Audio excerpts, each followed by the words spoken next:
Hello बच्चों। आज की वीडियो में हम डिस्कस करेंगे कॉम्बिनेशन ऑफ आइडेंटिकल सेल्स। इससे पहले जो आपने कॉम्बिनेशन डिस्कस किया था वो नॉन आइडेंटिकल सेल्स के लिए किया था बेटा जी। अब हमारे पास जो सेल्स हैं वो आइडेंटिकल सेल्स हैं। तो अब हम स्टार्ट करते हैं पहले सीरीज़ कॉम्बिनेशन। और हमने यहाँ पर n आइडेंटिकल सेल्स लेनी है, ठीक है। तो आप ध्यान से देखिएगा, हम डिस्कस कर रहे हैं कॉम्बिनेशन ऑफ आइडेंटिकल सेल्स, ठीक है। और सबसे पहले हम बात करेंगे सीरीज़ की। तो सीरीज़ में हम ले लेते हैं अपनी n सेल्स। तो ये हो गई आपकी फर्स्ट सेल, ये हो गई सेकंड सेल, इस तरह से ये आपकी nth सेल हो जाएगी, nth सेल, ठीक है, nth सेल। तो बेटा यहाँ आप चाहे तो शो कर लीजिए इनका इंटरनल रेजिस्टेंस। तो यहाँ आप ये इंटरनल रेजिस्टेंस दिखा सकते हैं, ये इस तरह से, ये इस तरह से, ठीक है। और फिर हम इसको एक्सटर्नल रेजिस्टेंस R से कनेक्ट कर देंगे। तो ये हमारा सर्किट डायग्राम होगा, ठीक है बेटा।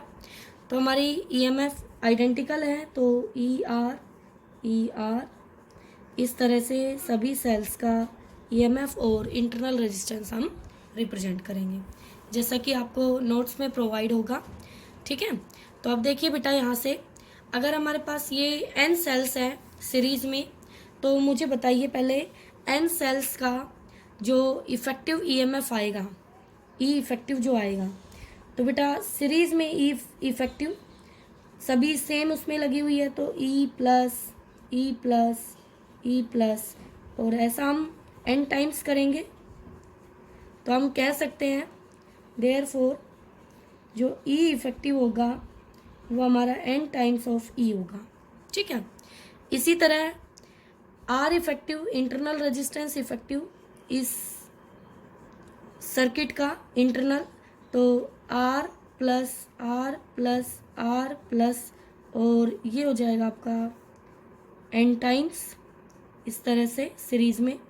तो क्या ये हमारा NR आ जाएगा? बिल्कुल मैम। तो टोटल रेजिस्टेंस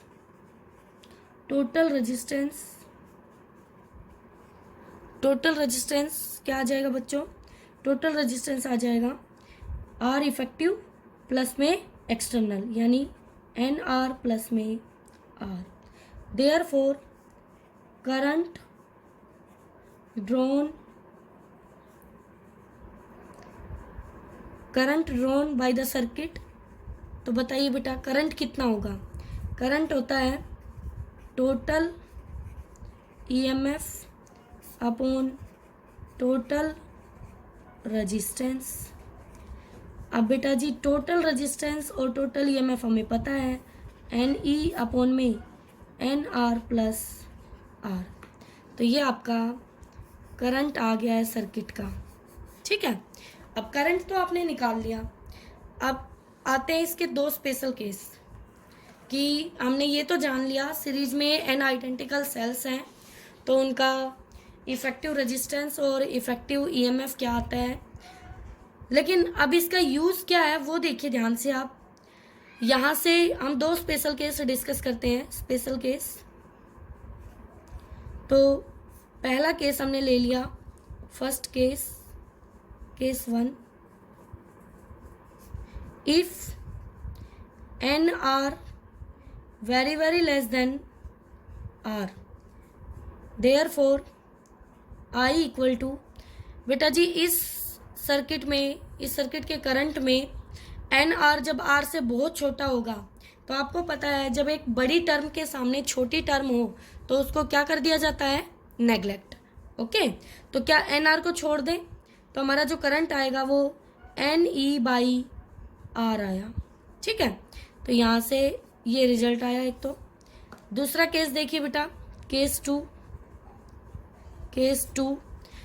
टू में हमने कहा if n are very greater than R then I equal to, तो अब हमारा R छोटा है, एक्सटर्नल लोड छोटा है, तो NE अपॉन में NR, और N से N कैंसिल हुआ, तो क्या E बाई R ये आपका करंट आया। अब इसके कंक्लूजन को सीखना आपने।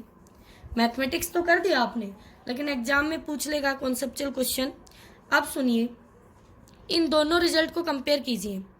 यहाँ पर जो करंट आया है, अगर उसको मैं ध्यान से देखूँ तो वो एक सेल का ईएमएफ ई है और एक सेल का इंटरनल रेजिस्टेंस आर है। अगर ये करंट मुझे एक सेल से मिल रहा है तो मैं अपनी बहुत सारे सेल लगा के क्यों वेस्ट करूँगी? बोलो बेटा, सही बात है ना। इसका मतलब ये हुआ, अगर आपको करंट ज़्यादा चाहिए सीरीज में तो आपको अपना एक्सटर्नल लोड रेजिस्टेंस क्या रखना होगा? ज़्यादा। तो आर ज़्यादा होगा तभी आई भी ज़्यादा होगा, क्योंकि एक सेल का ईएमएफ ई है और एन सेल का ईएमएफ एन ई है।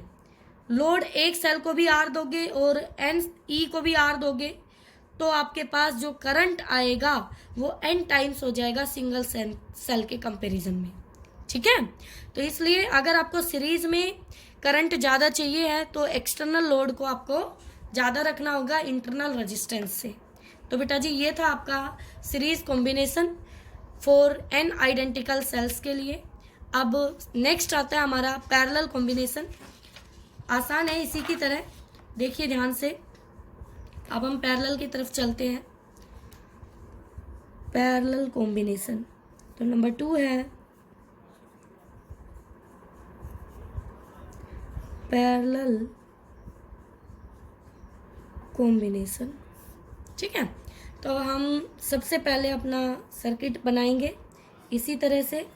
पहली सेल उसका इंटरनल, दूसरी सेल उसका इंटरनल, ऐसे ही बहुत सारी सेल, और ये nth सेल उसका इंटरनल, और सभी को ये जोड़ दिया एक टर्मिनल पे और इधर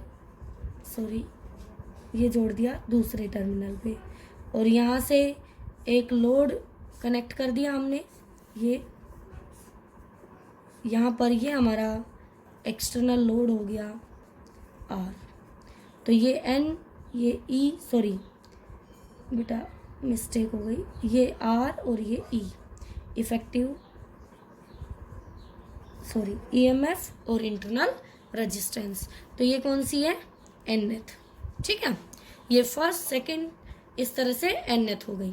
ओके, अब देखिए बेटा, हमें पता है कि यहाँ से जो करंट चलेगा वो आई होगा सर्किट का, तो वो हमें निकालना है। उसके लिए सबसे पहले इस सेल का टर्मिनल पोटेंशियल ई, इसका ई और इस लोड का भी ई। तो हमें पता है पैरेलल में जब हमारी सेल्स कनेक्ट होती है तो पैरेलल में पोटेंशियल सेम होता है। तो आपका इफेक्टिव ईएमएफ एन सेल्स है तो भी हमारा ई रहेगा। जो एक सेल का है, चाहे एक लगाऊं, दो लगाऊं, तीन लगाऊं, चार लगाऊं, आइडेंटिकल सेल्स, तो अगर एक का ई है तो सभी का ई ही रहेगा effective EMF. But R effective वो नहीं रहेगा बेटा। आर इफेक्टिव पैरेलल में है ये रेजिस्टेंसेस, और एन है, एन रेजिस्टेंसेस पैरेलल में है, तो एक की वैल्यू अपॉन में नंबर ऑफ रेजिस्टेंसेस, तो ये हो गया आर इफेक्टिव। तो यहाँ से टोटल रेजिस्टेंस क्या हो जाएगा सर्किट का? टोटल रेजिस्टेंस ऑफ सर्किट, तो बेटा R by n plus capital R, यही होगा ना टोटल रेजिस्टेंस। बिल्कुल। अब हम निकाल सकते हैं current. Therefore current I equal to total EMF upon total resistance. तो बताओ बेटा, टोटल ईएमएफ ई है, total resistance R by n plus में आर है। अब करंट आपका आ चुका है, करंट आ चुका है तो अब आप इसके दो केस स्टडी कर सकते हैं, और वो दो केस क्या है हमें 1 बाय 1 डिस्कस करने हैं। तो केस वन,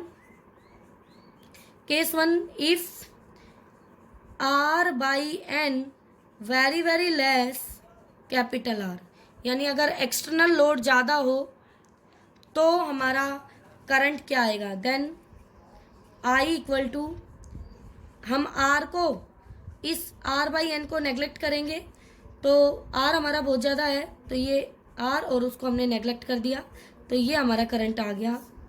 ठीक है, सर्किट का। अगर केस 2 देख लीजिए, if R by N very very greater than R, then I equal to E by, अब हमारा R स्मॉल है बेटा, इसको नेगलेक्ट कर देंगे तो R बाई N, और N पलट के ऊपर गया तो I इक्वल टू हो गया N E बाई R।